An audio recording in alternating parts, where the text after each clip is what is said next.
Alive. Good morning, everyone. So we're going to just wait for like a minute or two for everyone to join in. It's a privilege and an honor to be your host again this month on Coronation Insurance webinar for 2025. I guess this is our second webinar. I'm going to wait for a few minutes just to welcome as many people as we can, and we hope to keep to time. Today we start at 10 and should end before 12 o'clock. If you can hear me, please.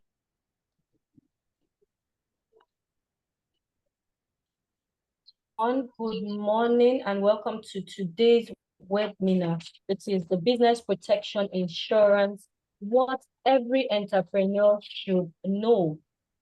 And as we can see, we're starting on time and we're hoping to keep time. I'll run through a quick background of why you should always join Coronation Insurance. Coronation Insurance PLC webinar series is an integral part of our thought leadership initiative designed to educate, empower, and encourage our diverse clientele.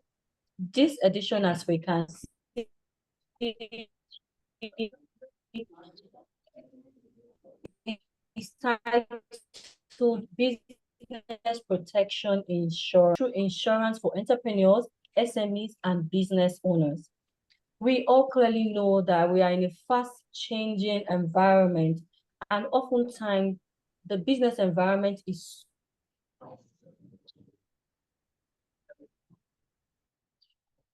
management tool, often perceiving it as an optional cost rather than a necessity. This webinar seeks to correct that perception by showing how the right business protection insurance can safeguard your assets, ensure continuity during crisis, and also secure your long-term growth as a business.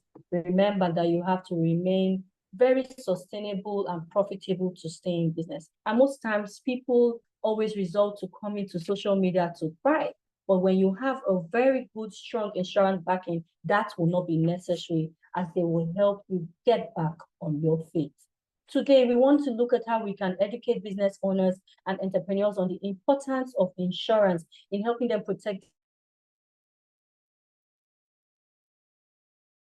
better, help you to also cover up your risk and create sustainable tools for you.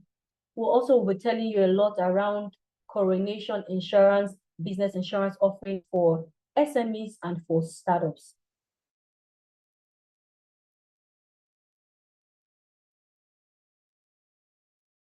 Your business as a small business. What are you going to expect from today? There are 5 key things you should expect from today. Number 1, we want to be able to create a discussion on how insurance supports your business continuity and resilience. Number 2, we're going to be sharing real life experience and case studies of businesses that have benefited from being very proactive and also taking insurance policies. We would also look at expert breakdown on essential coverage for SMEs, from property to liability to business interruption and of course group life. We'll take questions and answers towards the end. So if you do have any questions, please write them in the chat. We'll take as many as possible. And if we do not, you can always send them a message on social media and they'll be more than happy to answer any question that you have. We would also look at a clear explanation of how Coronation Insurance solutions are designed to support entrepreneurs at every stage of the journey.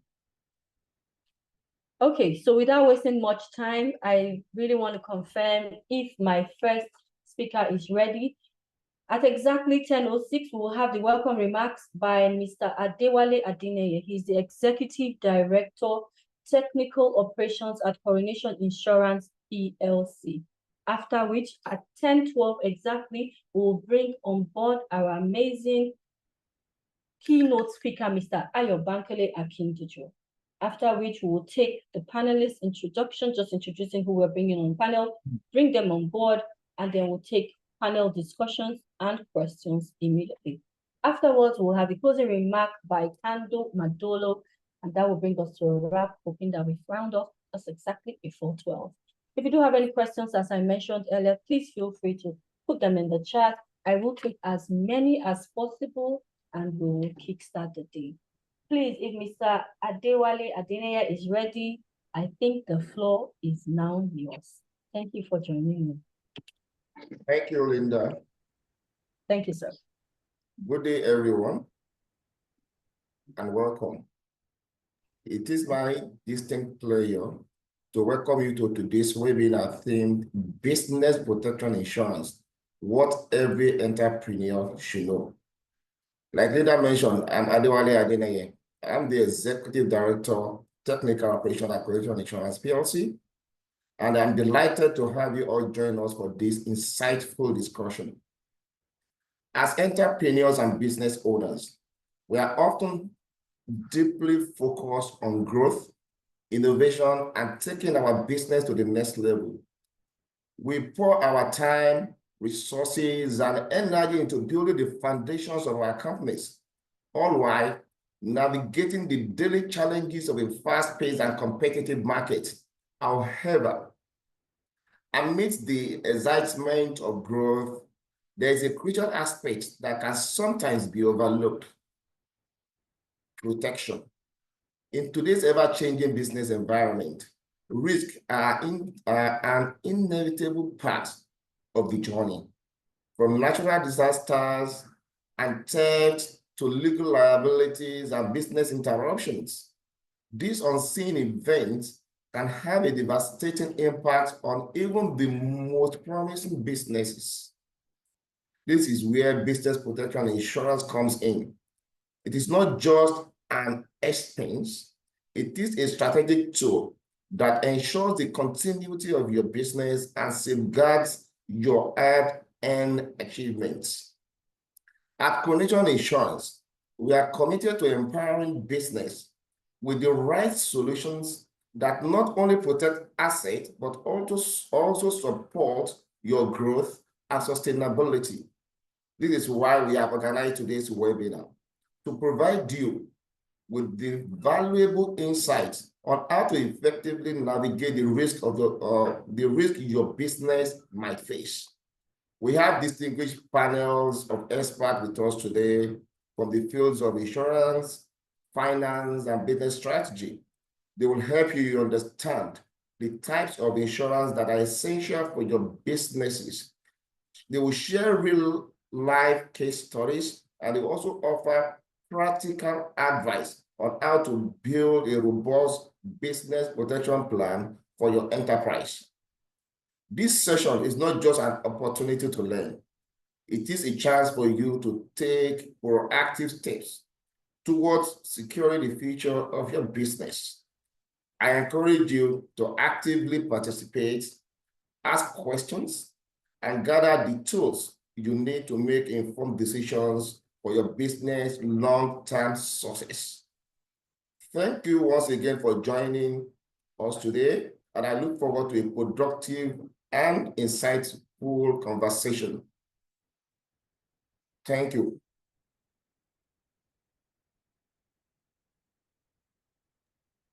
Thank you so much, Mr. Adewale Adeneye. We're really very grateful for your time. We really want to appreciate you for giving us this amazing welcome remarks. Without wasting much time, I want to confirm if Mr. Ayo Bankole Akindojo is ready.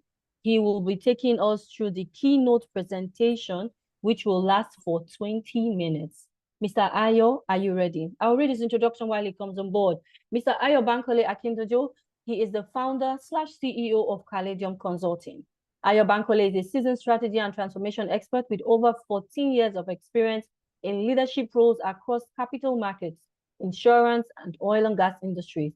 He has led strategy projects for top firms like KPMG, PwC, Philip Consulting, C2G Consulting, advising over 210 clients, including the AFDB, World Bank, ExxonMobil, Chevron, and AXA Mansard. His consulting experts span strategy execution, corporate turnaround, process improvement, and merger and acquisition, with transactions valued over $120 million. He holds a certificate in disruptive strategy from Harvard Business School, a master's in political science from the University of Lagos, and a bachelor's from the University of Ibadan. He is a thought leader featured on global media platforms and has received numerous awards, including the Junior Chambers International 10 Outstanding Young Persons of Nigeria Award Ayo mentors over 60 youths across Africa, the USA, Canada, and the United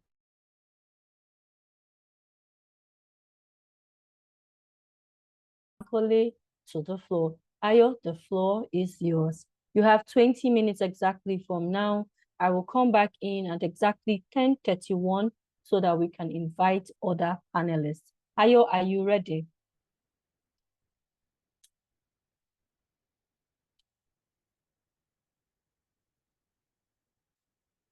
Mr. Ayo, are you ready?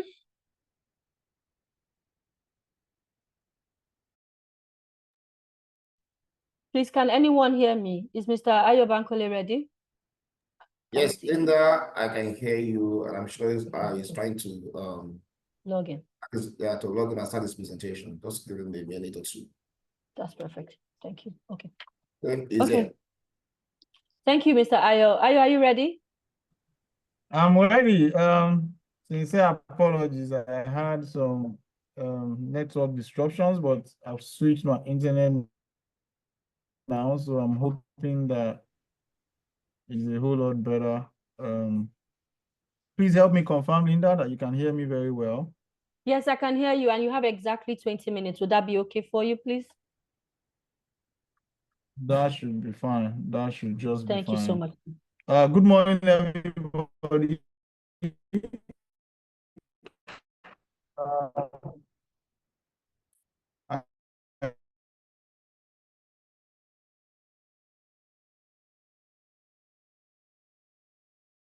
I'm sorry, Ayo, but we are struggling to hear you. If our tool allows us to introduce ourselves so that we can make this as applicable. Oh, you can't hear me? My network is buffering? Your network is buffering. Yes, can you hear me please. now? Yes, I can hear you now. Thank you.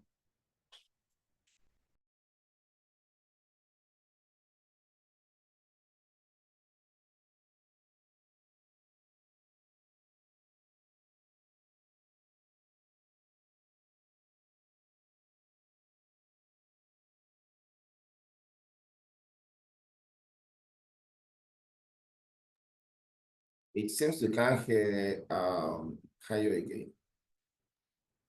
Yes, I don't know if Ayo, can you switch your network to another one, or is this the only one? Okay. So while we wait for Ayo, I'm suggesting that we probably put a poll on so that we can get some feedback from the people listening to just give us a clue what they listen. Yes, please. Can we have the poll on, Anthony, while we wait for Ayo's network to be better, just to save some minutes?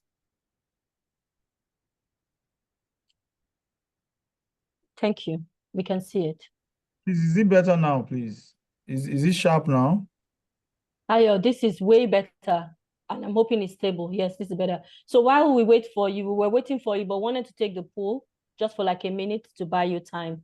So they're going to see something on the screen. It's just a poll for the entrepreneurs. Are you an entrepreneur? You can say yes or no. Is your business insured? Please click yes or no. Would you be interested in a free consultation to access your business protection needs?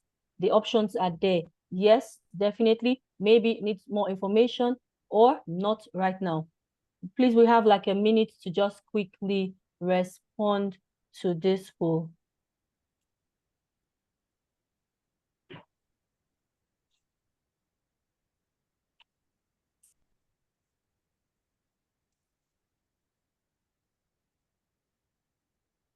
Okay, so I'm going to pull this off again now, and then we'll bring it back just before, while I introduce the panelists for people to answer again. So I'm going to take this off the screen. So Anthony, you can have this off the screen, and then we'll have Ayo's presentation. The poll will come back again just before the panel discussion starts, if that's okay.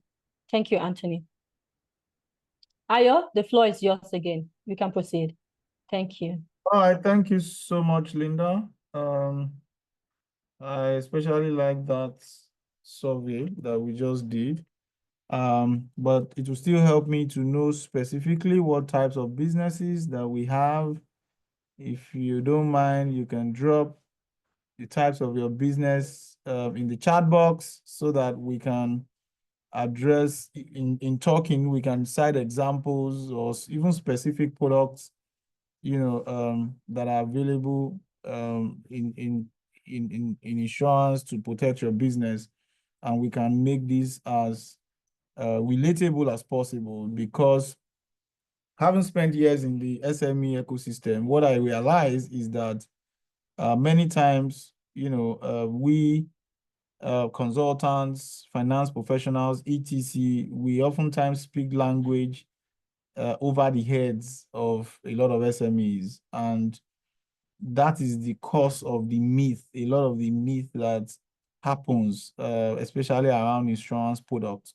So today we're going to break some of those myths. We're going to engage on why it is important to protect your business, what available options exist, and the reality of many business owners from time immemorial with regards to business protection. I am an entrepreneur myself. I've been a career person before I became an entrepreneur. I run multiple businesses and non-profits. One of them is Caladium Consulting. Feather Cash is a tech startup. I also am the host of a podcast for business owners and also leading professionals to document their failure stories. It's called the Failure Diaries Podcast. And we do have an active SME community of about 10,000 members and about 1,000 members on WhatsApp. We, of course, on a day-to-day basis, we interact with business owners of multiple sizes, from international organizations to VC-backed businesses to small, micro, and nano businesses. But before I start, let me acknowledge the good work that Coronation is doing, Mr. MD and the team, Mr. Dine. Thank you so much for putting this together. We need a whole lot more of this in the ecosystem. It's extremely, extremely important that we increase penetration rates on the one hand, and on the second hand, we increase adoption rate among small and medium businesses. When I was talking to my community members a few days ago about this event, I was sharing experiences. I asked for experiences among some of my guys that were talking about when we were all growing up. And that led me to the newsletter that I sent out about this event. Many times, I'm sure even those of us on this call probably have this similar experience. When we were all growing up, we had either this schoolmate, or in fact, it's very common amongst, if you have a lot of female friends, a lot of times they will tell you, or your mother would have told you, old folklore that it's very high risk to marry a businessman. Somebody who says he's a businessman, that, oh, it's very high risk, or both of you should not be business people, because something can happen and you can lose everything the next day. When we were growing up, there was always a friend, a classmate, a colleague, whose dad or parents would either suddenly die, and the uncle or the brother or somebody would take away everything, or everything would just crash because there is no protection, or a calamity would happen, either economic shock or accident or robbery or anything would happen, and the business is gone, or the person dies before prematurely, and you are set back about 10, 20 years of progress that has been made by such a benefactor. Now, this rarely happens most times to corporate professionals, because usually the corporate entity would have put in place group life insurance, they would have put in place pension schemes, they would have asked for beneficiaries, next of kin, all of those things. But business owners, especially small and medium businesses, overlook these things because we are constantly on survival mode.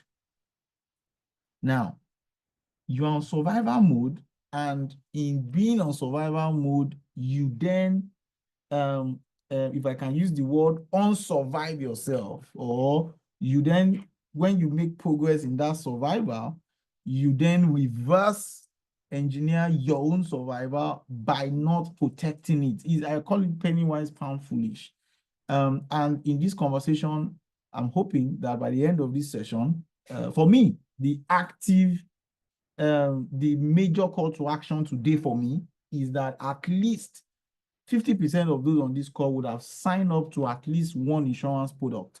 And I hope that Coronation has enough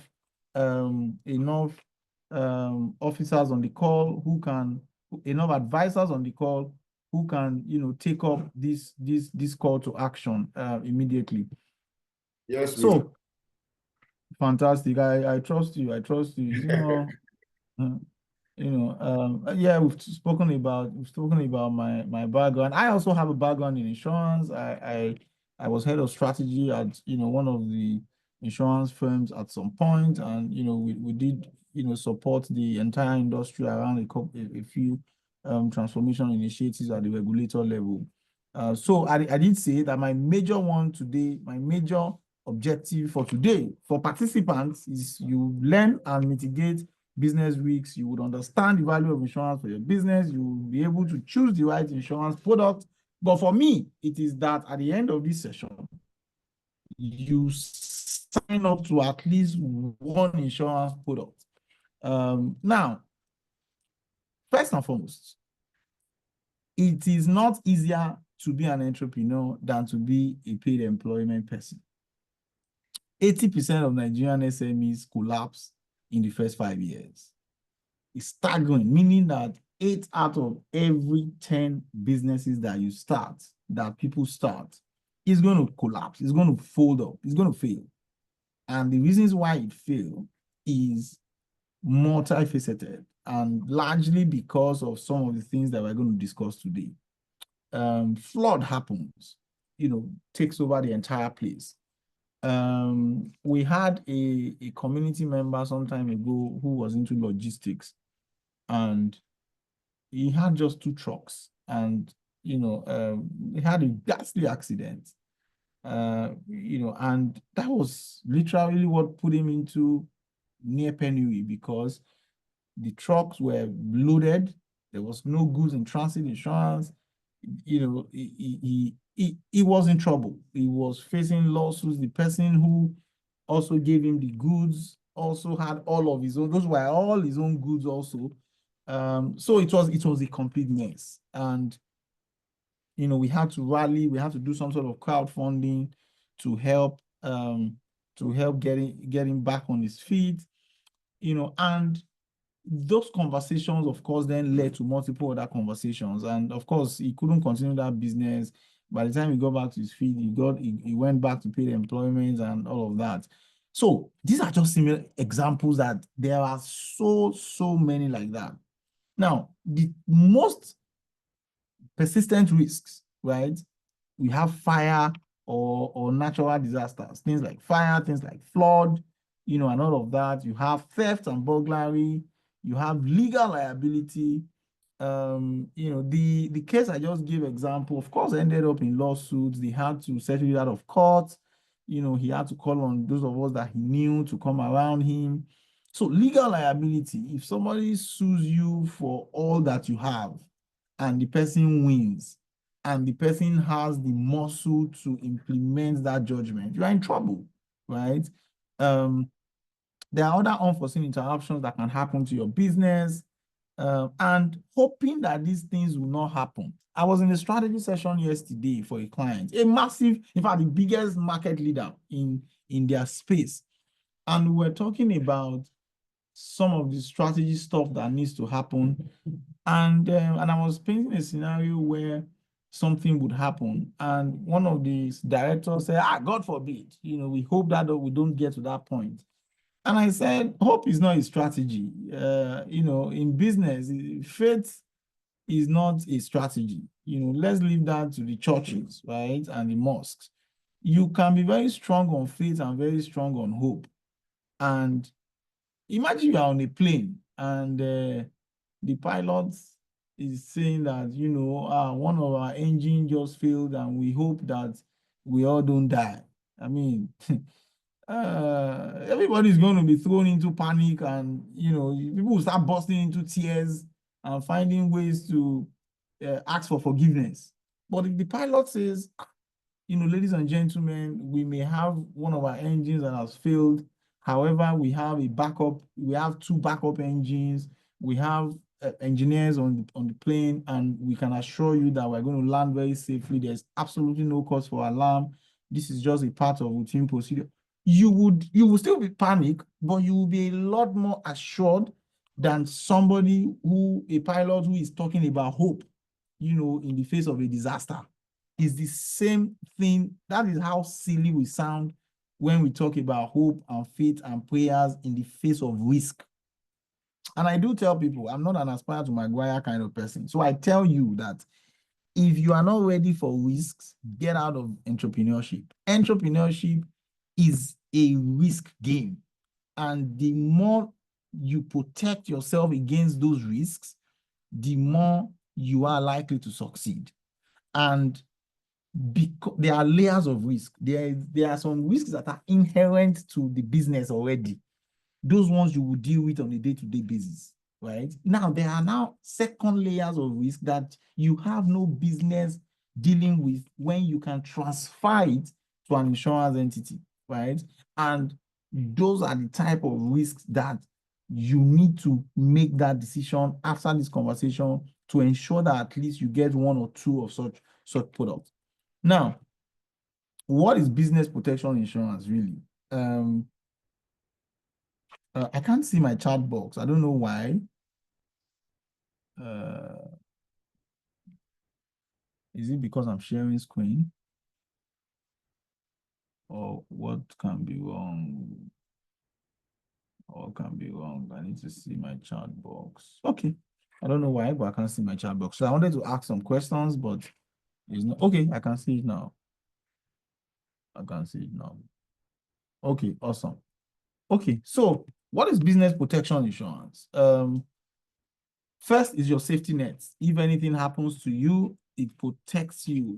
It ensures that you have a safe landing. Now, why, beyond all of the things that I have said, why is insurance more important in this type of our environment? Because there are no safety nets. There are no safety nets. You don't have social security. You don't have quality free education. Some states can say that there's free education. So there is no quality. Even if it's free education, it's most likely going back to the bottom in terms of education. So if anything happens to your business, your kids are withdrawn from school back to square one, there are so many things that people, citizens or business owners in what's it called now, in Nordic countries, in the Western world, can look away from. Though you in this part of the world especially cannot afford to not protect yourself. And the only form of protection that you can have, a friend of mine was just telling me yesterday, she's pregnant, how much she has spent on prenatal. And I'm like, are you kidding me? You don't have insurance? It is an aberration for you to have a business today and not have an insurance. It is absolutely unacceptable, right? Because anything can happen. And the only safety net, the surest guaranteed safety net that you can have is your insurance. And it is even more important that your insurance company is an insurance company that is a member of a solid group, a solid ownership structure, solid reputation to protect, so that you have layers of degrees of protection. So I've already spoken about how it helps protect you against, look at this case where somebody rams into a tree. This is live scenario. I had a friend who had a fatal accident sometime last year with his family, and the car was a write-off. The family, thank God, they survived. But that's a typical, they were coming from church. They were literally coming from a vigil where they are just going to pray, right? So prayers are good, prayers are important, but even the Bible says that God will provide mercy to those that he will show mercy. So many times it's not about our own efforts, it's not about our prayers, right? So it's important that you help yourself in as much as heaven would help you, so that when such things happen, you are protected, your family is protected, your business is protected from a continuity standpoint. And lastly, business protection insurance helps you bounce back as quickly as possible. Once you have such an issue, you are back on your feet and you can keep it moving. I'm racing against time, so I'm going to be very quick. Now, we have some myths that that's very common in the insurance, in the business environment space. They tell you, oh, insurance is only for big companies. Big companies that do insurance. I mean, why? What am I doing? What am I selling? Oh, my revenue is no more than something. Why do I need insurance? And these are things I hear people say all the time. It's not just, as some people who say, insurance is so expensive. How much do I have that I'll go and be engaging coordination? How much do I have that I'll go and be buying insurance? What's my total? I'm not even making profit. Why do I need insurance? I just started the business last year. I just started this last month. And these are myths because you did not even find out. You have never most likely even engaged an insurance professional. You don't even know which options exist. You don't even know the product, right? You don't even know that there are layers and layers and layers of product. There are different categories, and literally some insurance products are even cheaper than the amount that you spend on your data every month. Some people pay as high, some spend as high as 30, 40, 20, 10K on data every month, scrolling Instagram, and they don't know that, some insurance products can be as affordable as that. Some can also be just a little bit higher, a little bit, but the exposure that it covers for you is amazing. And we're going to decompose all of those things today, right? Then some will say, oh, it won't happen to me. I rebuke it in Jesus' name. Please, religion is not an insurance. If that was the case, the most religious people in the world will be the most successful. And we see that that's not necessarily the case, right? So please, after this session today, if you don't take anything away, let's divorce our mindset from this type of mindset, or from these types of myths, because the reality is that protection is cheaper than recovery. Smart businesses always ensure that they insure. Oh, it's sounding like Aspire Maguire. They ensure that they insure their businesses early. So now I gave examples because I interact with tons and tons of business owners. So I have numerous examples in my bank, in my arsenal. And we've had bakery business owners that survived, because they had property insurance, and anybody who owns bakery here know that the risk to fire is very high. We've had delivery startups that were saved from bankruptcy after an accident claim, and the owner of the goods we're going to sue them for money that is even more than their entire value.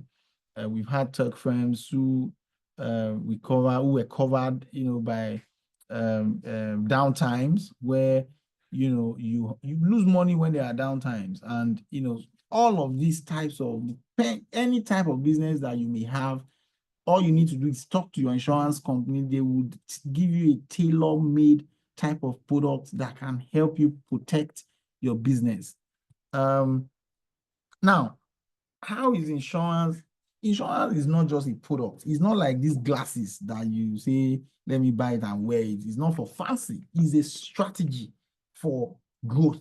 You literally can utilize insurance products, insurance services to drive growth for your business. Because if you're talking to investors and you are telling them about how you have thought about the future of your business, what types of products you have layered, what type of insurance you have layered to cover their investment, they will sit up, they will begin to look at you as a serious person, that, okay, this person clearly knows what he's doing, right? This person clearly thinks about not just himself, but our money, right? It's something that you should embed in your DNA when you are having investor pitches, you know.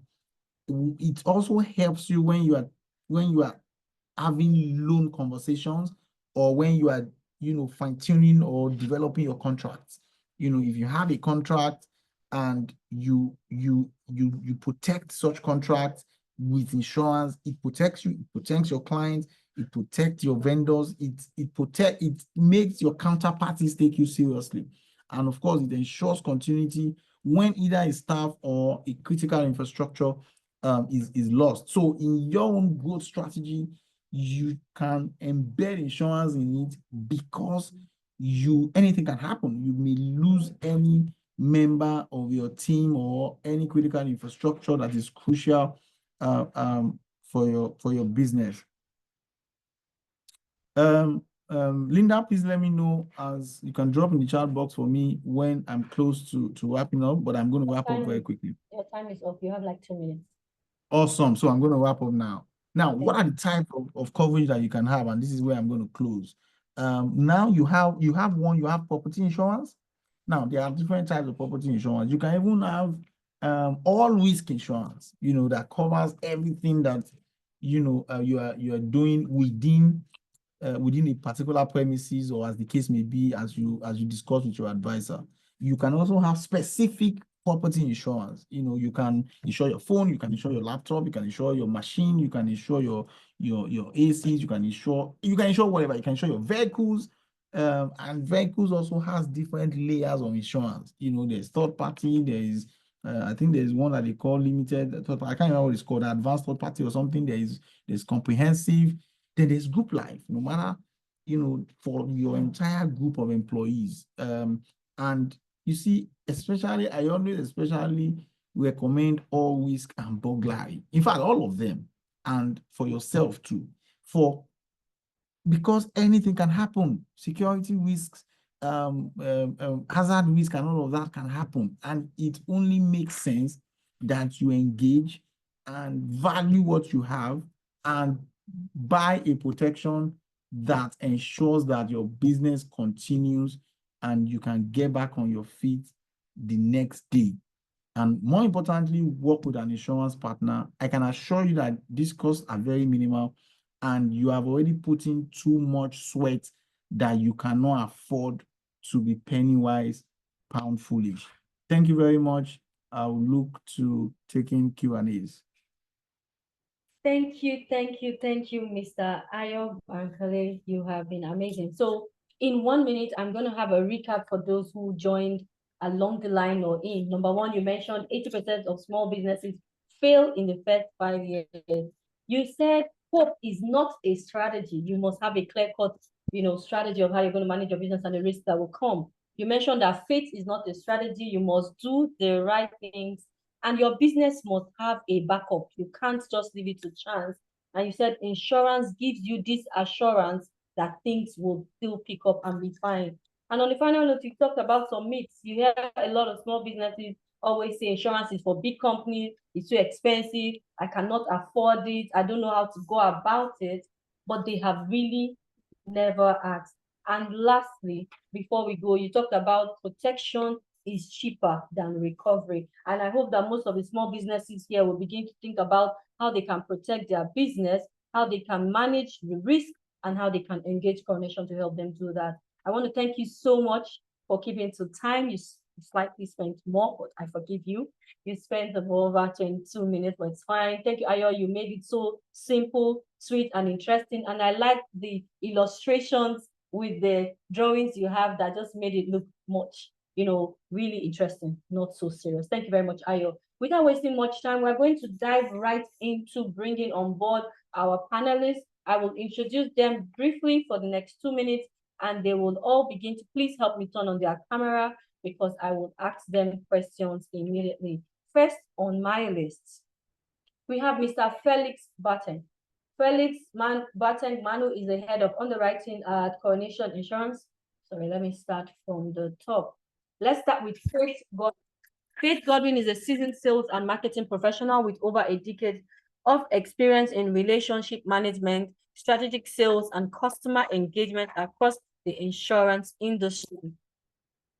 Faith holds a bachelor's degree in computer science from Thai Solari University and an MBA in financial management.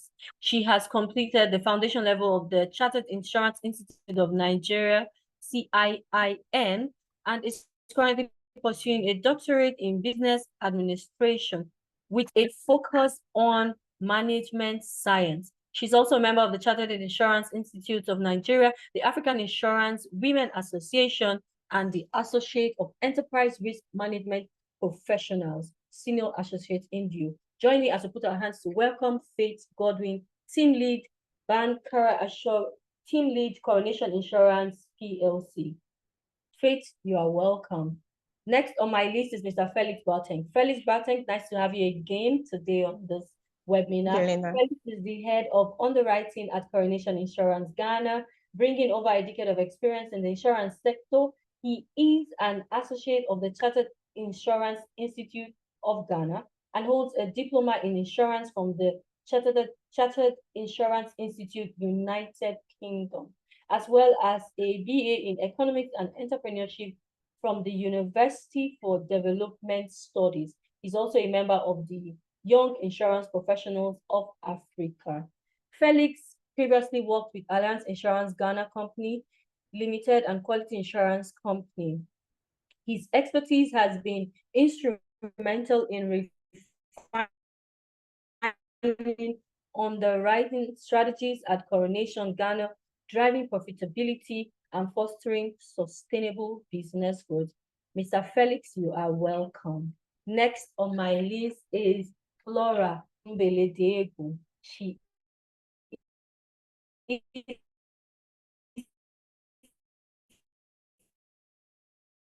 the founder and CEO of Mamba, Made in Africa brand ambassador and manufacturing. She is the co-founder of Global Industries Limited, an award-winning leather and non-leather goods manufacturing company, recognized by Business Day as one of Nigeria's fastest-growing SMEs in 2019. She is a certified entrepreneur from Lagos Business School's EDC program.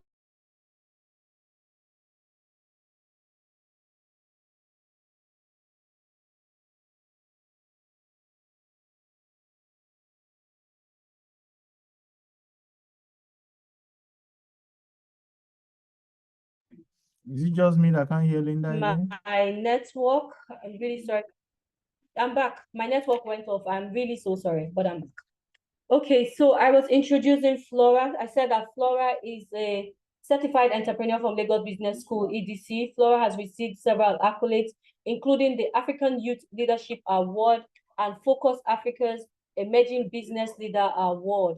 Her work directly aligns with the UN SDGs 8, 9, and 10 goals as she leads efforts to build a vibrant ecosystem where African businesses will thrive globally. Last but not the least, my name is Linda Chue, and I'm the digital sales manager at Business Day Media Limited. I am a seasoned marketing and sales professional with over 13 years of work experience. I worked in the UK and in Nigeria, and I'm extremely very happy and privileged to be your host today again on this webinar. I'm so sorry about my network. I'm hoping that it will be a bit stable. It's showing it's unstable again, but I will dive right into it if we're set. Ayo, can you hear me? My first question is for you. Thank you. Thank you so much. Okay, so we always hear a lot about insurance penetration in Nigeria, and it remains extremely very low despite the whole marketing around the importance. At just 1%, with major insurance being the most with motor insurance being the most common type of insurance in Nigeria. In fact, a recent Interpol survey revealed that 96.4% of Nigerian businesses lack any form of insurance coverage. You have worked closely with thousands of SMEs through the Lagos SME Bootcamp. From your experience, what do so many entrepreneurs neglect? Why do so many entrepreneurs neglect business insurance? Can you share any real-life examples that underscore the need for business protection policies and what practical steps can be taken to shift this mindset? Thank you so much, Ayo. Okay, so thanks a lot. In fact, the real sense of it, penetration is even lower than 1%. I think it's just a few notches lower than 1%. And the global average is about 6%. So we're falling way behind the global average. And it's really sad because we are the ones that even need this protection the most. But why do I think that businesses neglect? A couple of reasons. The first is the mindset, right? You see where I started my keynote. I mentioned the myths that exist, and remember that most businesses in Nigeria don't go in there because of passion. Most of them are in there for survival, right? And one of the characteristics of survival instinct is that you are only thinking of consumption. You are thinking transactional. So you just want to survive. And if you are thinking that way, anything that looks like you are paying for or that you can't see the returns now, you will not, it's hard for your mind to connect with it, right? It is when that tragedy happens, then the tragedy becomes transactional. That's when you realize that, man, I'm going to lose everything. I'm at the risk of losing everything. You start running helter-skelter, going to meet family members and all of that, right? As against being strategic to know that, this thing can put my business at risk. Now, another second reason is, and I did mention it earlier, that before now, the insurance industry was not communicating the language that SMEs understand. So a lot of SMEs did not even understand how insurance work. So the insurance industry allowed this myth to foster for too long. And that's why I was very happy that Coronation, is taking the lead in driving these conversations, straight to the heart of the SME ecosystem. Now, you have, over 100 and something people on this call, businesses on this call. That's thousands of, if you say, if each person has 3 employees, that's 3 times 100. That's a lot of employees whose education, whose myth is being changed. So gradually you can begin to change that narrative. So those are 2 major reasons that this happened. I think the third is the trust deficit. So a lot of insurance companies in the past, right, contributed to deepening the trust deficit. And, I'm very happy that now we have very solid finance groups, right? Like Coronation, they have multiple entities and enterprises. They have massive asset under management. They have a solid ownership, leadership, reputation to protect. So we now have serious-minded structure behind insurance entities.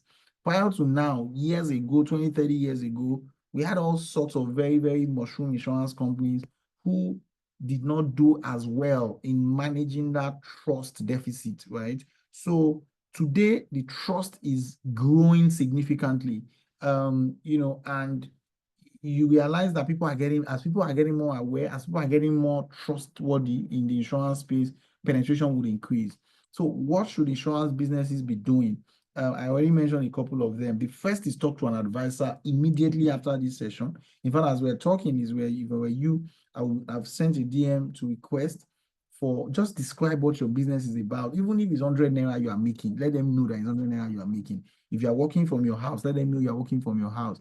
Let them advise you on what is the best type of product for you.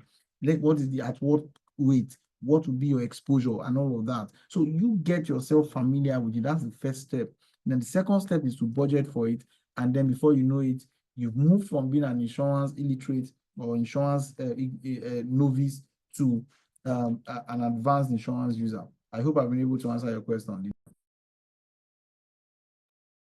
I'm so grateful. You have done more than justice to the question. Thank you for bringing out some of the factors that have caused and affected that. My next question, Faith. Faith, if you're ready, please put on your camera so I can know that you can hear me.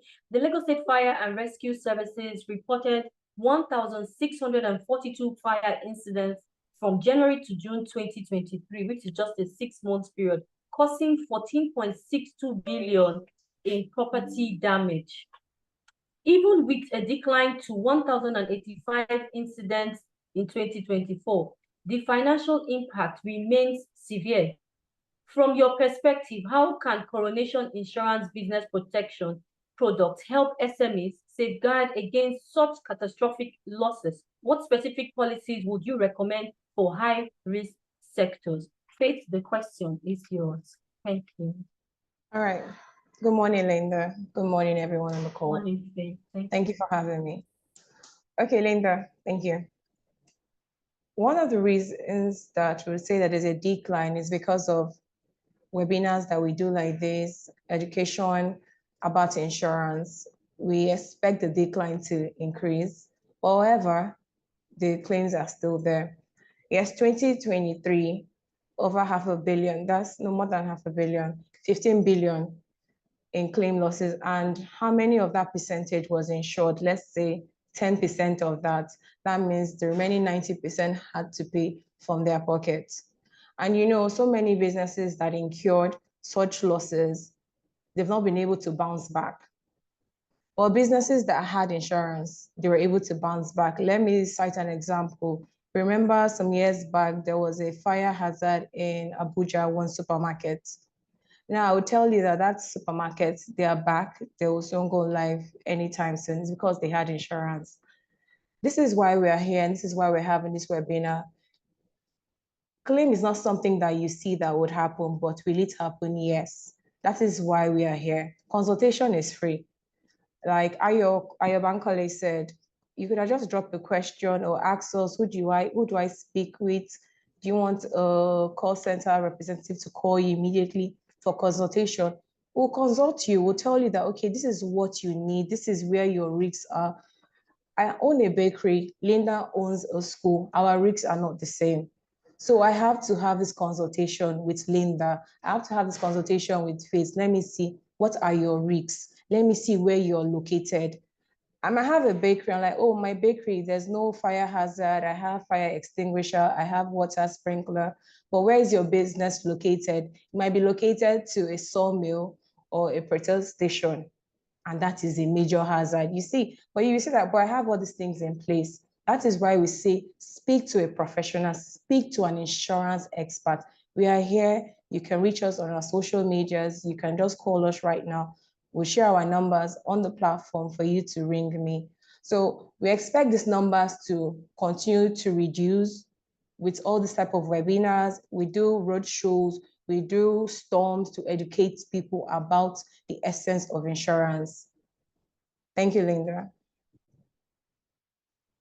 Thank you so much, Faith. We're really grateful you really answered that question right. My next question will be for Mr. Felix. Mr. Felix, I can see you that you're here. In January of 2025 alone, there were 5 major markets in Ghana, including Kantamanto Market in Accra, were devastated by fire, with nearly 8,900 stalls destroyed and millions of dollars in losses.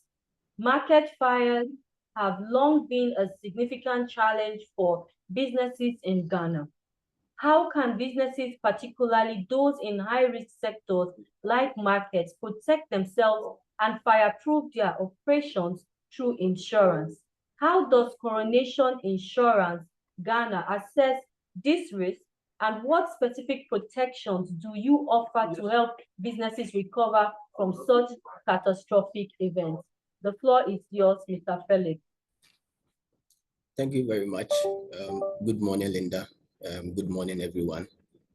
Thank Good morning, you Mr. for the Felix. opportunity. Like you rightly said, fire has been a very challenging peril which the Ghanaian market has been experiencing. I think from 2020 to 2025, every year we have been experiencing fire incidents. If you look at some of these incidents, they are normally happening around market areas. And if you look at the market areas, one thing that insurers have noticed is that most of them are uninsurable. That is one of the key things. You can see that most of these structures are made of wood, especially with the Kantamanto incident. And it's one of the conversations that the industry is having, that even though some of these structures are with wood, which is very a big hazard or a big risk for insurers to go in and insure them, what can we do? Is it possible for insurers to come together and have products which will be able to serve these people, these underserved or underprivileged people with high risk? What can we do to also increase their awareness, education about the risks that their businesses are exposed to? So if you ask me, I would say that these high risk sectors, what we are doing currently as Coronation is to advise them to allow the government to put up a well-structured buildings, which will be something that will be insurable for insurers. That conversation has happened, but even just immediately after the fire, you can see that these entrepreneurs have started putting up back these structures which are mostly made of wood. But that conversation has been coming up, and it's up to us as insurers to continue the education and the awareness that if you have a business in such a high risk area, the possibility that one day you will come and find out that your business is gone as a result of fire and other perils is very, very high. So it's one of the key things that we are having with the people around this segment or these areas to be aware of the risks that are associated with their business. At Coronation, we have various products which are mostly tailored towards the SMEs and then individuals, entrepreneurs to be able to cover for the risks which are associated with their business.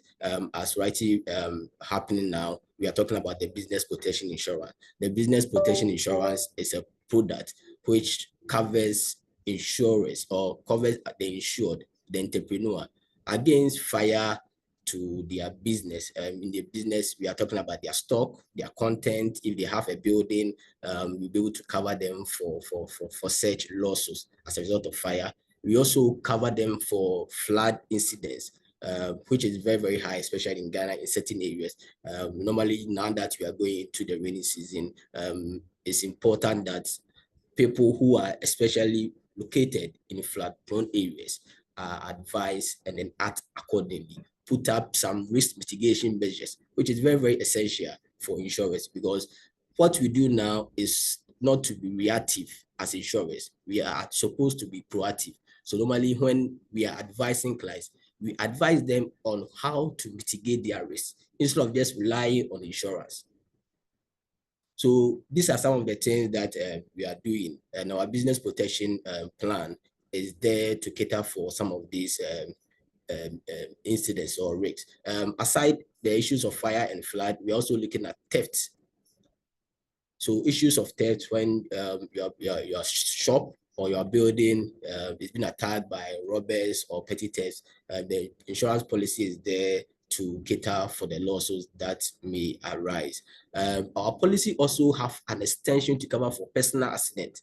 So assuming you are just an individual entrepreneur, if you are hurt as a result of a fire or as a result of flood or as a result of theft, you are hurt and then there's injury to your body, medical expenses are being covered by our business protection policy. So basically, these are some of the offers that we have. But one of the key things that we want people in Kantama to take notice of is that they need to make wherever they are working uninsurable, so that insurers will be able to cater for the losses that may arise. If you look at the Kantamantu incidents, about 30,000, yes, 30,000 people were affected.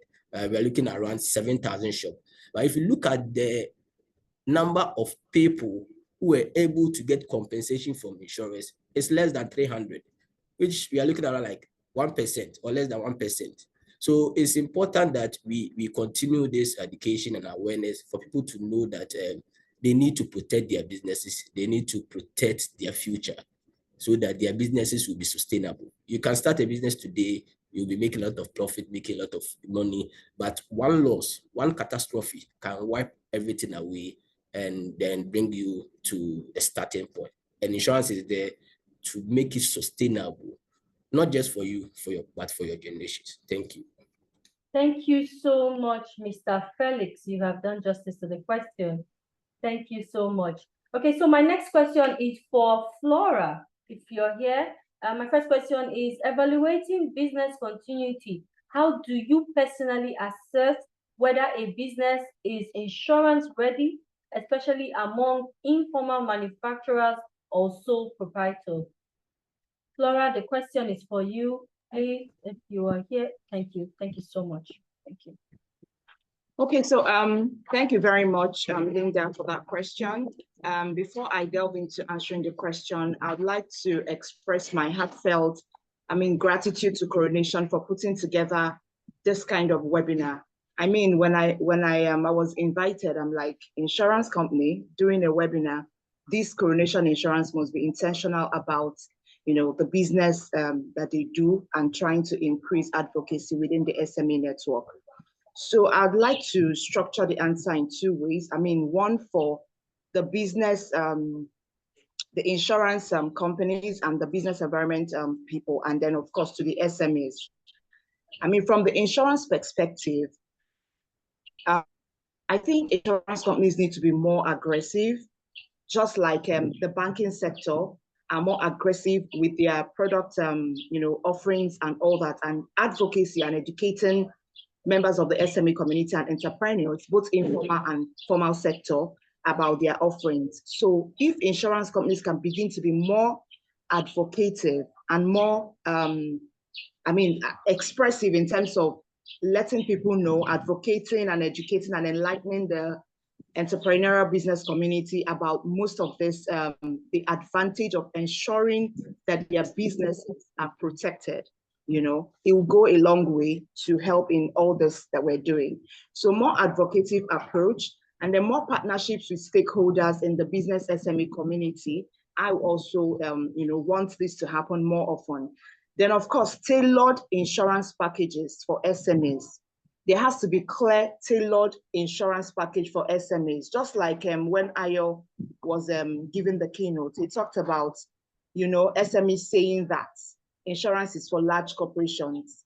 The reason why this kind of, mindset happens is because the insurance companies haven't made tailored insurance plans and packages for these SMEs to feel viable that, okay, we are included. We are included. There's an inclusivity in all of these offerings. So finally, there has to be a clear segmentation of insurance plans and simplify it the best way possible for the SMEs and entrepreneurs for clear understanding and selecting the actual plan that works for them. Then obviously we need to start with the advisory to SMEs, and this kind of webinar should be more often than not, being happening from Coronation and also other insurance agencies. Then from the SME perspective, especially the informal sector, the manufacturers and all that. So there's, we need to be more aware. We SMEs as well, especially the informal community, we need to be more aware of our business needs, our requirements, and we also need to have a clear business structure to understand what is even this business I'm setting up. What kind of structure do I need to build for my business? What are the requirements? And then I'm sure by the time we have this clear structure, we will now begin to delve into the kind of insurance package or the kind of insurance plan that we'll need for our business. Because ideally, what works for Mary and Martha and co will not work for Additional and co. That is just the gospel truth in an informal sector. Like Faith rightly said, what works for someone who has a bakery is entirely different from someone who has set up a manufacturing company or an agricultural firm or a food processing or packaging company. So there are different insurance needs and requirements. So we, from the SME community, we have to have that clear plan on what our insurance needs are. And then the insurance company needs to also tailor these needs to fit what our requirements is so that it makes business sense for these SMEs in the informal sector to adopt insurance in their businesses. Otherwise, we will just keep talking about it, advocating, and not really making a business decision on adopting insurance policies to protect our businesses, both in the informal and formal sector. Then finally, we need to also understand that insurance, just like finance, is an integral part of our business. It's something you can't take away. You understand? It's just like few months ago, a friend of mine who is a Nollywood actress had her shop, boggled, as in by these area boys when they were doing NSAS, one of these advocating riots, or what would I call it? Yeah. So her shop was boggled, and they stole almost virtually everything in her store, and she kept, crying and screaming. And guess what? She didn't have any insurance. Probably she didn't feel the need to have insurance policy or package in her business. So, but by the time she cried out, a lot of people started making suggestions. Oh, do you have insurance? Did you do this? Did you do that? Well, guess what? Now she has used 100% of her funds to restock everything in there. And she has also signed up insurance packages for her store, because once bitten, twice shy. If something has happened to you first time, you definitely will not allow it to happen the second time. So apart from all this is what I feel that is essential for both states.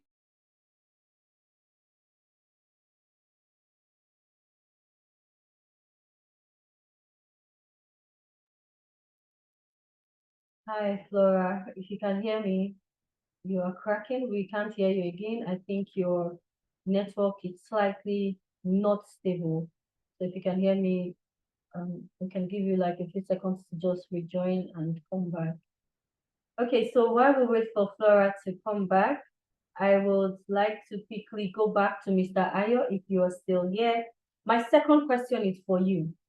So for a first-time business owner in Nigeria, where capital is tight and risk awareness is really low, how can they effectively incorporate insurance into their risk management strategy, especially given the unpredictability of factors like peaceful protests escalating into riots, vandalism, looting, or sudden policy changes that could severely impact operation, which is just one of the points that Flora was talking about, how the NSAS period, people boggled and everything was gone. And if you don't have an insurance, you're starting from ground zero.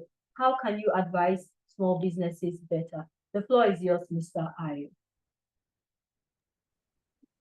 Okay, so I think that most of those who spoke before me already factored this into it. But your network cracked at some point. I thought you were is it small business generally, or you were referring to a specific So we're talking types about of small business? where capital is tight and risk awareness is low. How can small businesses be able to take insurance that will help them mitigate the risk? Question number 2. No, so I think I already spoke about tight capital. See, capital is the relativity of capital to insurance cost is almost irrelevant, because even if your capital is 100,000 naira, you can buy an insurance product, right? It's a myth that the size of your capital should determine if you are able to buy an insurance product, or that the size of your business should determine, or the risk. People who have businesses in Switzerland, in Finland, in Norway, these areas are some of the lowest risk and stable environments in the world. They still buy insurance products. So how much more a highly volatile environment like ours? So yes, in fact, because capital is scarce and the risk is high, that is why you should buy insurance products. And the cost of buying it, and I really wish that we had what's it called? A sort of a waterfall that shows the estimated pricing of different types of products, just to put things into perspective. You realize that there is really no, it is really not in fact, let me quickly show you something that speaks to different stages of your business versus insurance type. If you're a startup, you can see it here. You can buy basic protection insurance, right? Depends on your risk profile. Does it cover my property? Does it cover my work tool? Does it cover my life or that of my founder? These ones are not expensive. If you are in early growth, then you can migrate to people and service cover. You can do workers' compensation. You can do other advanced types of property insurance, because by then your capital is increasing, right? When you get to the point where you're scaling, you can then begin to do larger types of insurance covers. You can start protecting yourself if you have cyber assets, if you have larger team, and all of those kind of things. When you are in maturity, then you can buy additional types. You can cover everything around business interruption and all those kind of things. Again, these are just basic. If you talk to an advisor, they will better advise you. But generally, these are the generally there is no risk. There is little to no correlation between your capital size and the type of insurance or your ability to buy insurance. So far as you are in business and can do business, you are able to buy insurance, and it is even more important because we're in a risky environment to buy one. Thank you.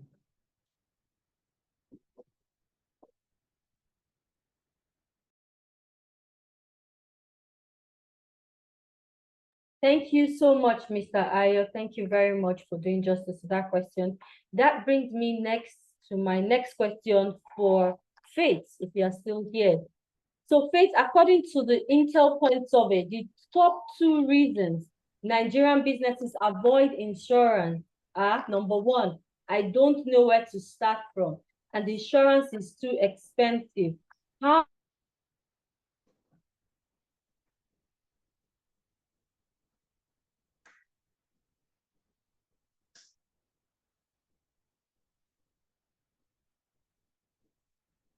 Hello, Linda, we've lost you.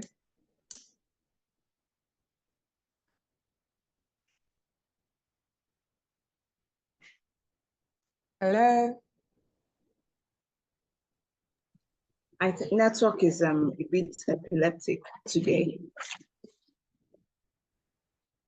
Just trying to log on. Okay, let's just wait to have Linda back. Okay, Faith, please go ahead. Do you want to take the question? She didn't finish the question for the benefit of our audience, please.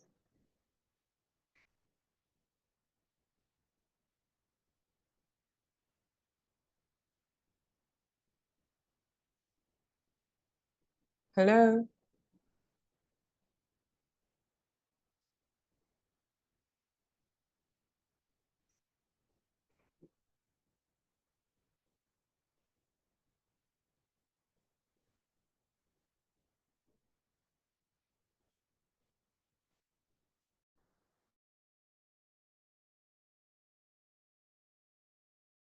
Okay, Faith, please confirm you can hear me.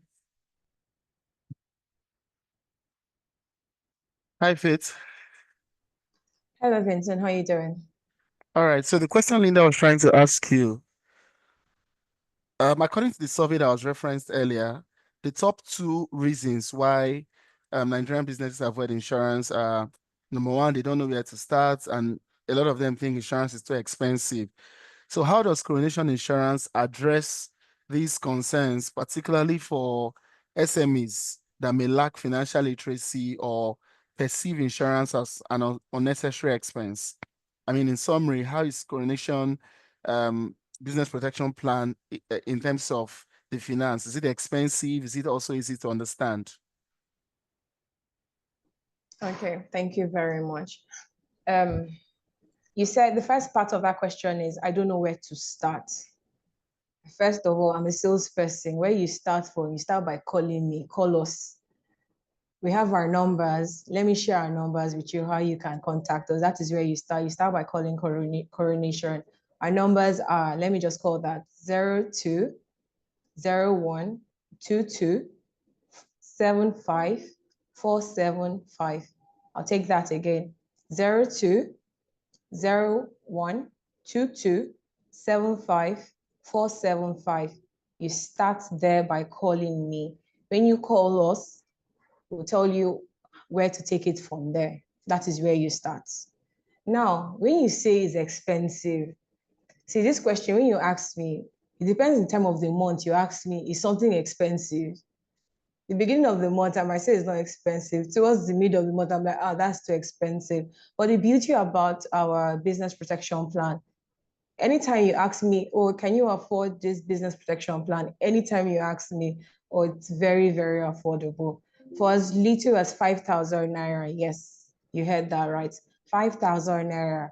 I know we don't have any 5,000 naira data plan again, but for as little as 5,000 naira, that is an annual cover for your insurance for 12 calendar months. Yes, 5,000, you can cover your insurance. So when you say expensive, no, our bundles is very affordable. For as little as 5,000, you can get it. 10,000, 20,000, you can get it. So insurance is not here to say, okay, fine, we want to make a profit. No, first of all, we're here to render you a service. We're here to make sure that our policies, our products are affordable. We understand it's not easy. First of all, as a business owner, it's not easy to even get capital to start a business. Now you've gotten capital. We're not going to come as insurance to collect all that capital with high premium. That's why we have little policies that you can buy. You have your third party, which is like 15,000. You have 5,000 naira for fire protection plan that will cover your business. Is that expensive? No. Like I said, it depends when you ask me such questions, something expensive. This one, you ask me any time of the month, it's affordable. That is where you start. You start by calling us, or you start by visiting our website. Our website is coronation.ng, www.coronation.ng. Just drop us a message. One of our contact agents will reach out to you. That is where you start. And is it expensive? No, it's not. It's very affordable. Linda, thank you.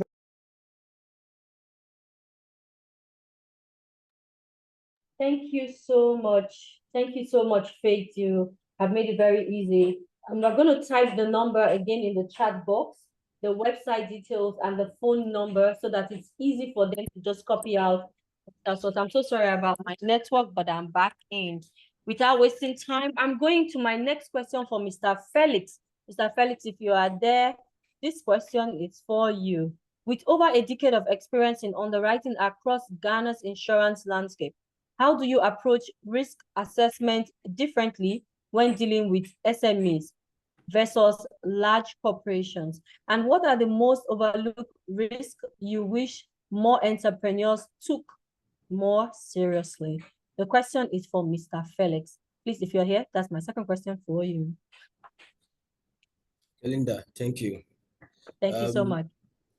With risk assessment, which is key to every insurance company, here we are looking at our underwriting process, how we are going to assess the risks, see whether the risk is insurable. If the risk is insurable, what are the rates that we need to apply so that we'll be able to get enough, premiums to be able to invest so that we'll be able to cater for future eventualities or losses. Aside that, we are looking at what are the terms and conditions of the insurance policy, the insurance product. What are we looking at?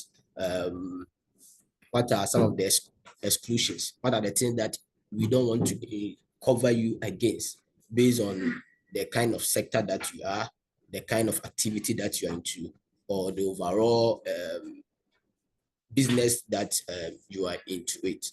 So I want to break this down into some different segments. Yes. So now we are looking at SMEs and then we are looking at large corporate.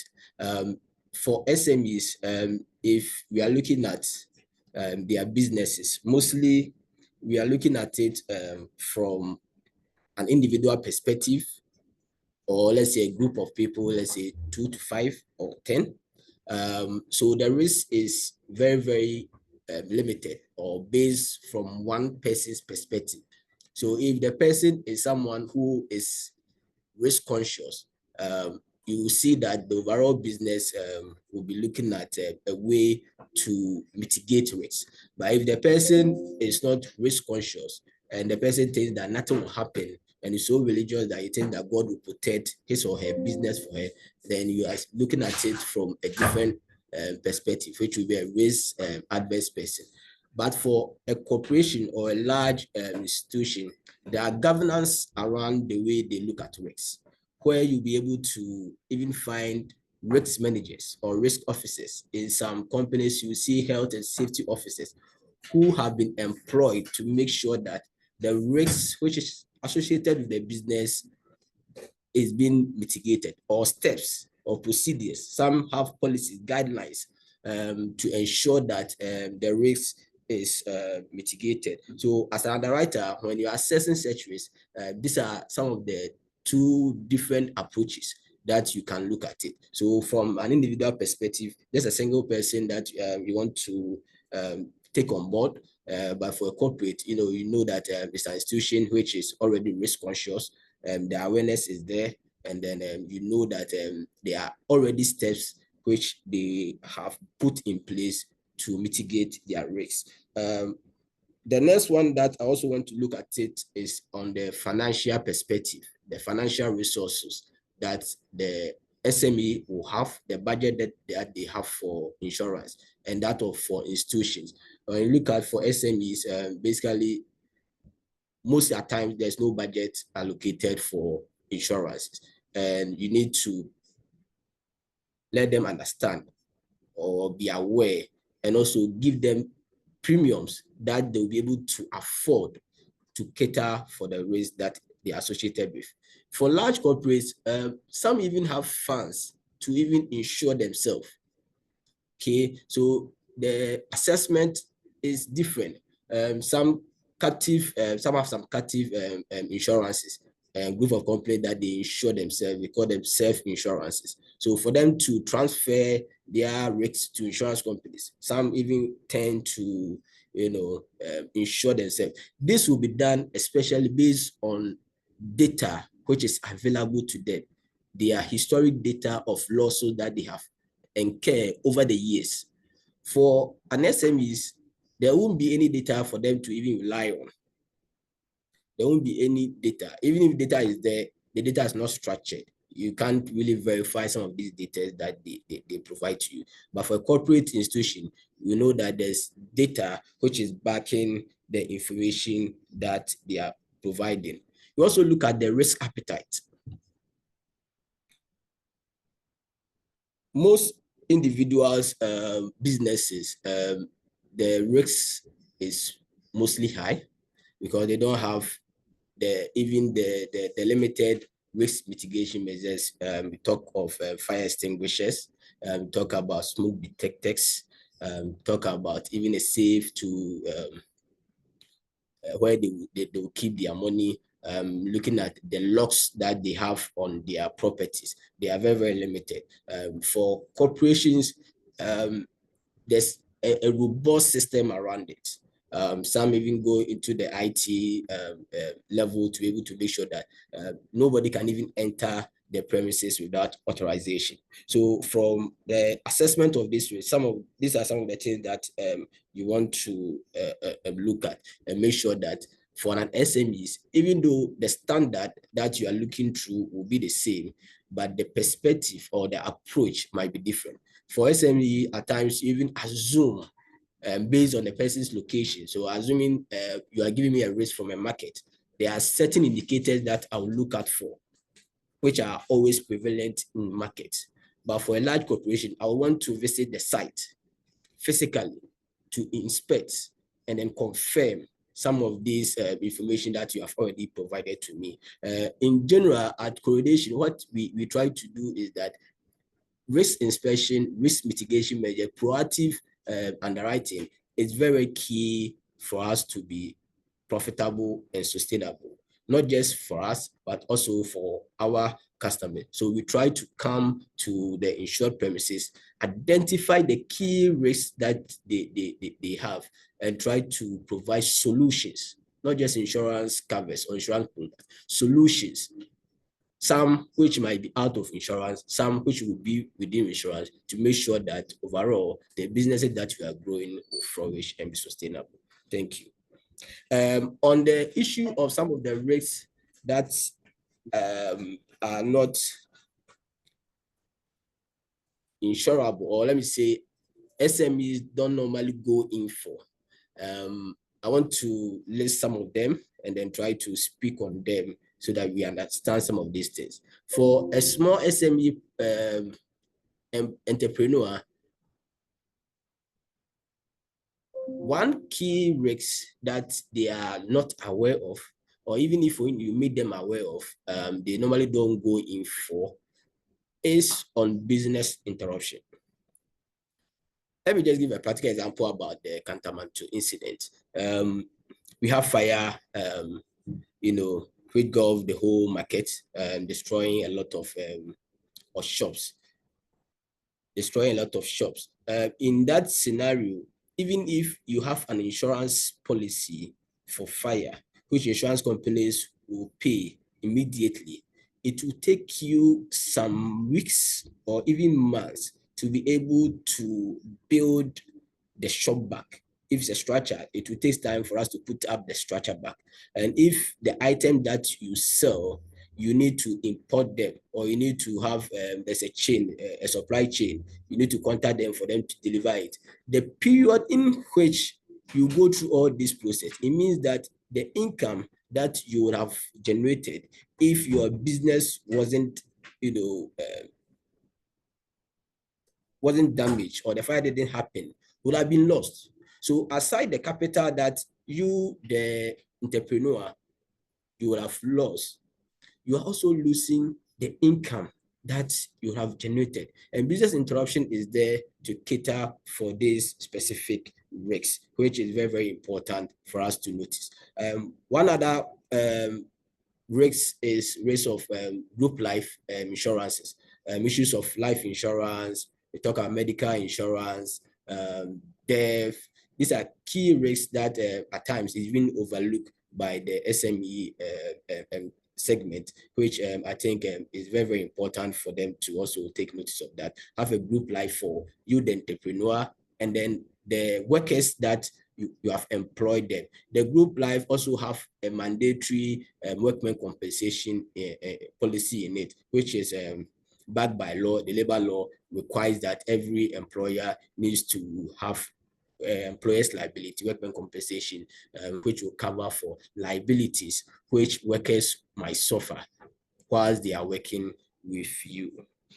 Also, one other key thing is professional indemnity policy.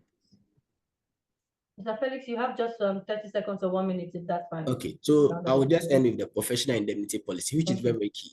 Now, because of the way the world is moving to, we have a lot of individual entrepreneurs doing a lot of things, even working from home. They are providing services, solutions, but they don't have any protection for errors, omissions, which might happen as a result of the service that they are providing. And it's very, very important that entrepreneurs take notice of that and have this product to be able to cater for such eventualities. Thank you.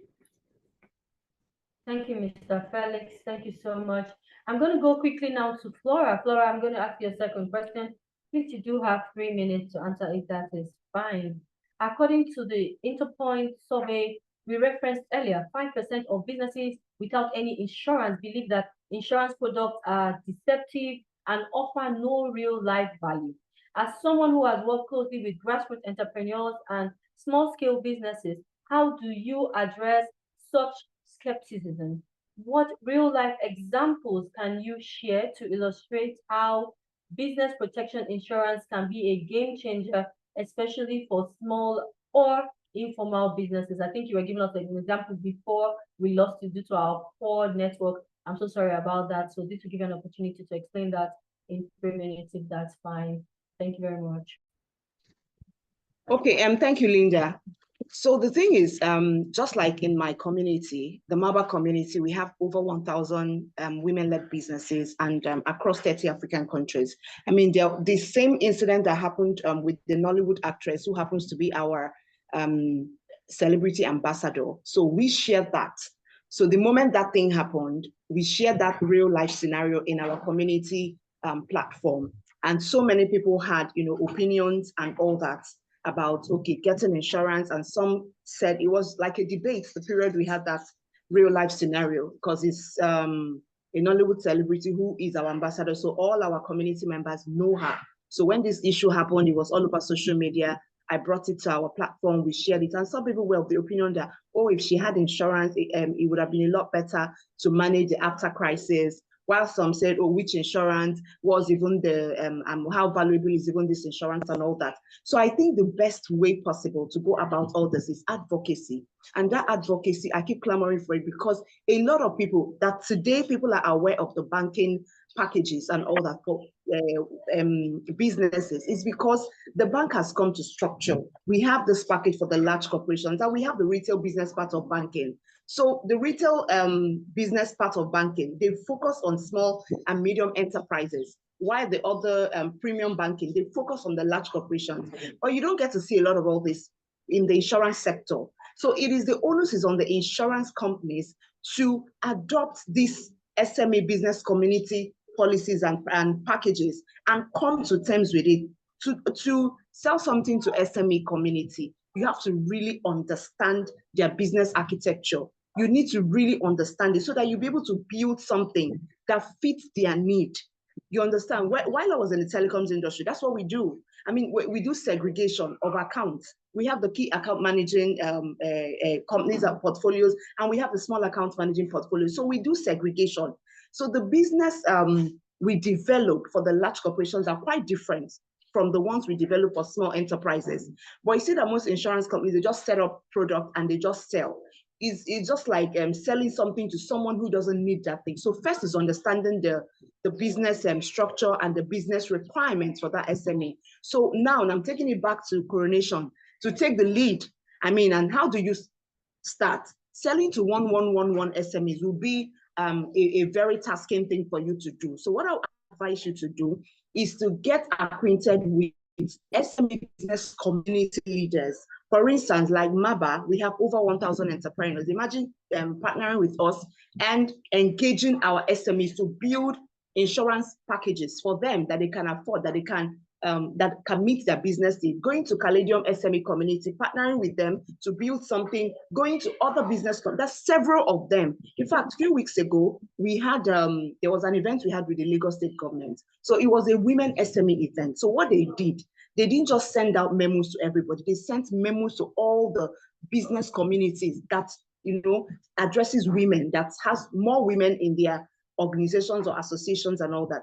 And they called for this event. So what they did, they spoke to us, sent a letter of invitation to us, and then we shared it with our community. They said, okay, we want 20 people each. So we selected 20 people each from our different organizations, and we attended the event at Alausa.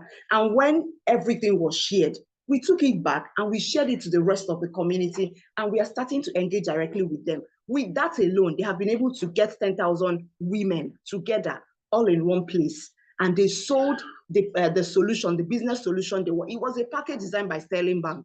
So Sterling Bank didn't want, they know that it's going to cost them a lot more talking to SMEs one after the other. So they partnered with Lagos State government, and Lagos State government said, no, we can't do this without bringing in the communities. They brought the community and the associations together. We appointed and we had this. So right now, we are already, the solution has been sold to us and we're already implementing it. So this is what I would like Coronation to take the lead in. In fact, to round up this, we have a program like this on the 21st of June. Linda, you are aware of it. I just shared the detail with you a few minutes ago. So you can invite, or I can invite Coronation Insurance. This platform, we have over 10,000 businesses in one place.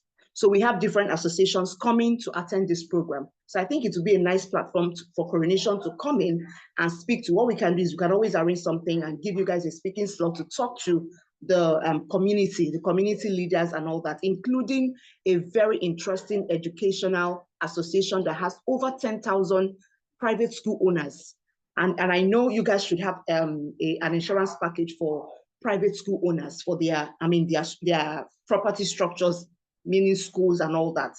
So I think to end that, it's more advocacy, more webinars, more enlightenment to the SMEs to understand that insurance isn't for the large corporations alone. Insurance is also for SMEs, and we need to make this happen between the insurance companies and these business communities. Thank you. Thank you so much, Flora. Okay, so I'm rounding up because we're also tackling the questions that are being asked in the question sections and they're answering them. For my last question for all my panelists, you have 1 minute to answer that. Faith, I can see your hand is up. I don't know if you can write your point down. I'm going to come to you in 2 minutes so that you can take your point, and also my final question for you, if you don't mind, please, Faith. Okay, so to Ayo, my final question for you in 1 minute, because I know we have to round up now, is if you had to convince a room full of skeptical young entrepreneurs that business protection insurance is a necessity, what would your 1-sentence speech be? And that's my final question for you, Ayo, and I will have one more question for each of my panelists, and we'll call it a day. Ayo, are you still here? Okay, if Ayo isn't here, I'm going to jump quickly to Faith. Faith, you are next. Apparently, I'll come back to Ayo. Okay, so Faith, while you chip in your suggestion on what you wanted to say, I saw your hands were up. Can you walk us through how Coronation Insurance tailors its business protection product for SMEs and entrepreneurs, which is like the key of today? Specifically, what kinds of policies do you recommend for a small retail shop, a growing tech startup, and a mid-sized manufacturing business? And how do you assess what is truly essential for each? I know that Ayo actually broke this into 4 tables, and he has. You have 1 minute to quickly look into this and just give us your answer, so we can go to Felix and then also go to Flora. Please, 1 minute. Okay, thank you very much. While I raised the reason I raised my hand the other time, I just wanted to add to what Flora was discussing. Flora, I've taken down note of when you were talking, and thank you for that point, for those key points that you dropped. Yes, we should have more partnership with small businesses association. We already have partnership, but do we want to keep expanding? Yes. And I know I will be part of your event coming up very soon, because if you want to really grow, it's a retail business, you have to grow, because the retail business has the number. You might say, okay, this premium is small, but insurance is about a pool of funds. So the more numbers we get when it comes to retail, the more our bottom line grows. So we intend growing our partnership. And you spoke about literacy. You've really emphasized on that. I like the fact that you're an advocate for education. Education is some knowledge sticks with you. Nobody takes it from you. It is what you know. It is part of you. So when you say this series, I know, let me just, on a lighter side, there's this series called Grey Anatomy. I think that's the longest running series. So you see, this is our series, this webinar. We too want to go for that Grey's Anatomy series. We want to make it a continuous thing. So we too want to break that record. This webinar is not going to end today. It's not going to end tomorrow, by God's grace, for the religious ones here. It's going to be as long as Grey Anatomy. We want to educate it, because part of our mission is to transform Africa challenges. We know the challenge, one of the challenges Africa has is education, and we need to educate the public, because the public does not understand insurance. They see insurance as for the elite. They don't know that insurance is for them. The insurance is actually here for them, not even the elite, because the elite, they have the money. They don't really need it. It's them that really needs this insurance. That is why we're trying to have this webinar, not just webinar. We can't just sit in the comfort of our office and say we're doing webinar. We do roadshows, we do market storm, we do forums where we gather people, different community, different segments of people. We have youth forum, we have the let me say the young youth, the pre-teens, we have the advanced, we have the retired community as well. So we try to segment all these things. We go to their doorstep. We just don't stay here and say, okay, let's do webinar. Webinar is all push, but we actually do go outside to meet these people. I know no matter what we're doing, we've not even scratched the surface of educating the masses, and we'll do that. Now, back to your question. I'm so sorry, Linda. I had to just chip that to what Flora said earlier. Now, how do we, like I said earlier, everything we do is tailored. 10,000 naira. Don't worry, it's insurance. I have backing. I'll double it for you. So let me quickly just take the main question that was asked. Now, like I said, consultation is free. Please call us. You can just even buzz us and we'll reach back to you. Drop us a message and we'll call you. Now, everything we do is tailored, is different. The policy I sell to Linda, I will not sell it to Flora. The policy I sell to Flora, I will not sell it to Felix nor Ayo. We are all different individuals. In as much as all of us can say today, we want to start a business, the way I will profile you is not the way I will profile him. So what I'll sell to a retail business, the first thing, because it's retail, you know, they have some more tangible thing, get fire, get burglary and theft. Those are the first thing. You must have burglary insurance and theft and fire. Now, when it comes to, I'm sorry, I'm trying to really take it real fast. Now, when it comes to the tech company, in as much as in Nigeria, we don't have cyber insurance, but as a professional that we are, we'll consult you for what you really need. You need a cyber insurance, and that we have to take that business, we have to take that risk to the international market. So the first thing you have to get as a tech startup, you have to get cyber insurance for it. Then you have to get professional indemnity, because something might happen that's, okay, fine, an error came up. So you have to get that. Those are the first things that you have to, as a tech startup. Now, for a mid-sized manufacturing company, first thing first, you must have an all risk cover, because you have every equipment, you have expensive tools there that you know it costs you lots of millions to acquire. Then you have to get what's it called, fire, for business interruption. You know, when you get a fire cover, it covers business interruption. That is what most people do not understand. You know, when fire happens, it does happen. Now, for that period where they have to rebuild and start gathering your business back, for that duration, let's say, okay, you were shut down for 3 months, that is where business interruption comes in. And that's what people do not understand. So that income you could have gotten that period, that, oh God, I've lost income, that is where your business interruption covers you. So you do not lose anything. That is why insurance takes you to the point to where you were before the incident happened. So those are the few policies that I will give you that is critical to your needs. Yes, are there other things I could sell to you? Yes, there are many things I could sell to you. But because you're a startup, you're a small business, I will let you take the essential ones for now. And when you scale up, then we'll have another consultation where I'll tell you, okay, fine, since Linda business is now this big, or Linda, you have to add this other additional policies. Linda, thank you so much. I can't, you know, Fred, you've called me like 55 times. I can see the prophecy that I need to go and start a business. And once I start that business, I'm coming to you, Faith, to actually take an insurance. Without wasting that, Mr. Felix, you have 1 minute, and exactly 1 minute, or else I'm probably going to ask you for $10,000, not 10,000 naira. That was why Faith could just double it for me.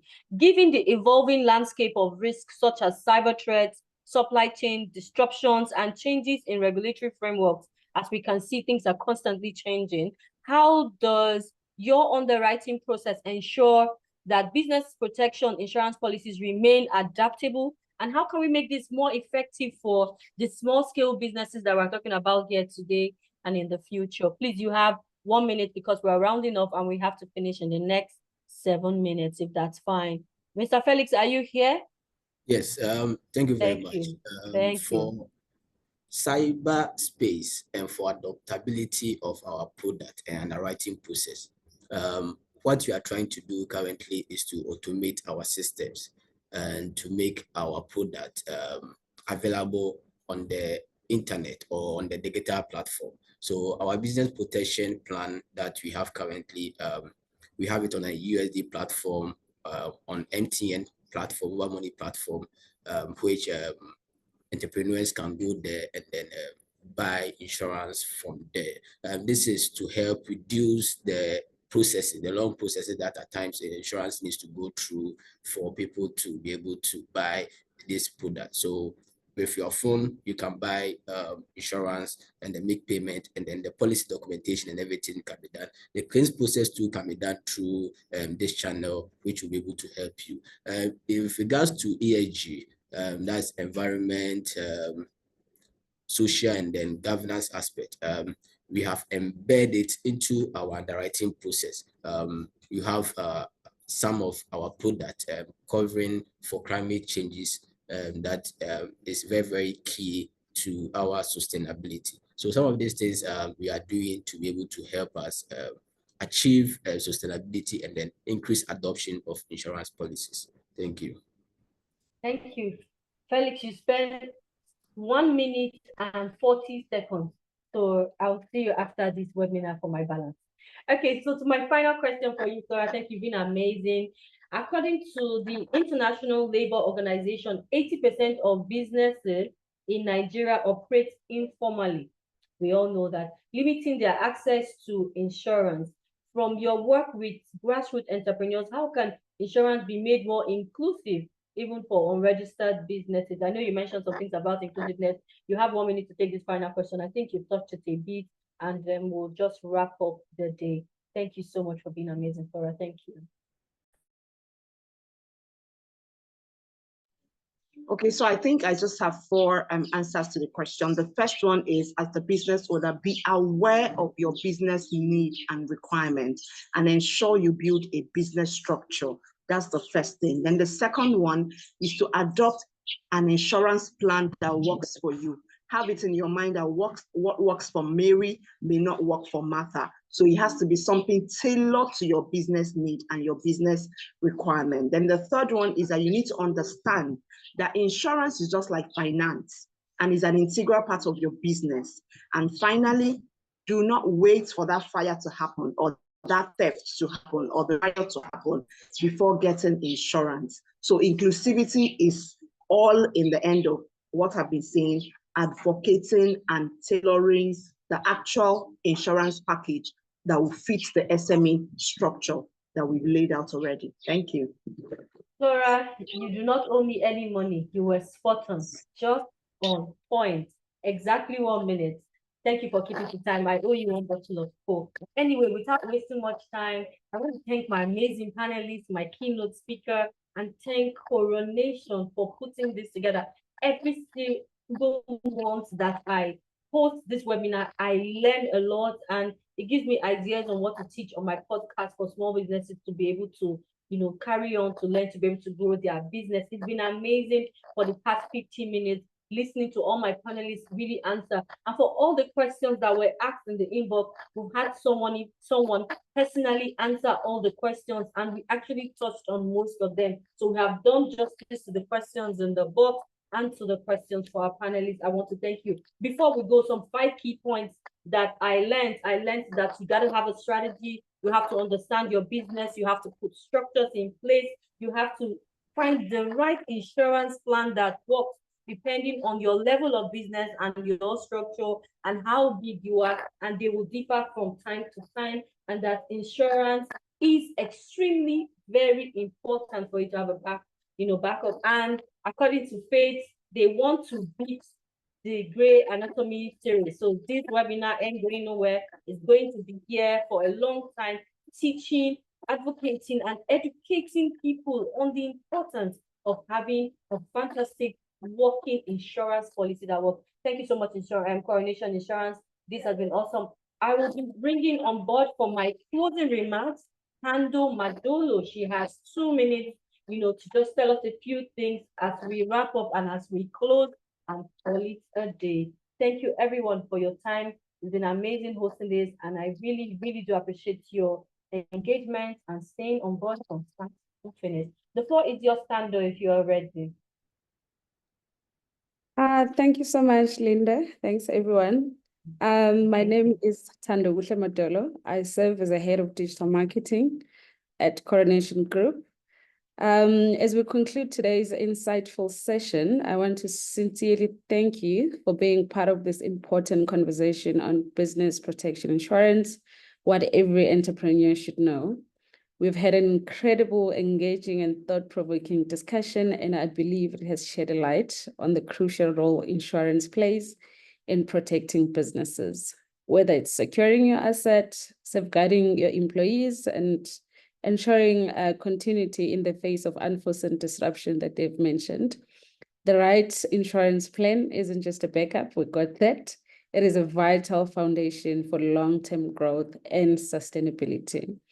And a special thank you goes to our esteemed panel of experts for their time, insight, and deep knowledge. Your contribution have certainly provided valuable insight into how we can all better protect the businesses we've worked so hard to build.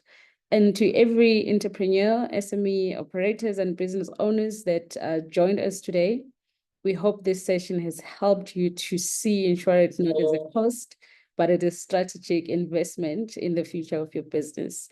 In an unpredictable environment, the best protection is preparation, and Coronation Insurance is definitely here to walk this journey with you. Like they said, consultation is free.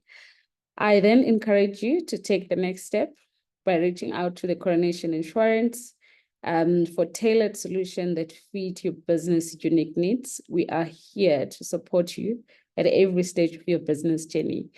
Thank you once again for joining us today. We appreciate your time, your engagement, and we hope you leave this session empowered and better equipped to protect the future of your business. We look forward to seeing you to our future events. Have a great day ahead. Thank you. Thank you so much, Tando. I really like your smile. It just makes it so easy to end with this amazing smile.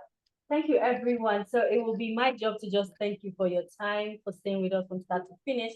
Before I go, I think Anthony says he's going to put something on the screen. Our handles to follow us, Coronation Insurance. If you do want to watch a replay of this YouTube, please visit Coronation Group, and it's going to be permanently on YouTube for you to watch over and over again and get some highlights and tips that can help you in your business. Also, you can follow us at Coronation _NG, Coronation Group, and at Coronation NG. These are the handles to follow. If you do have questions, you can inbox us, you can send us a message. You can also reach us on the number that Faith mentioned. It's been an utmost pleasure being your host again today. My name is still Linda. I am more than happy and delighted that I had the rare privilege of hosting this webinar with you. I hope you learned as much as I did, because I learned a lot. And in the process, I have met amazing people also. I want to thank you so much for your time. Remember, today we talked about business protection insurance and what every entrepreneur should know. What do you need to know to be able to move your business? You need a backup, so you're not running on your own. And if anything ever happens, the insurance company, Coronation Insurance, will have your back and help you get back on your feet. I hope these 2 hours have been worth your while. It has been worth mine, and I am really grateful. On that note, I want to say thank you, and we hope to see you again in our next webinar. Have a very beautiful, fantastic day.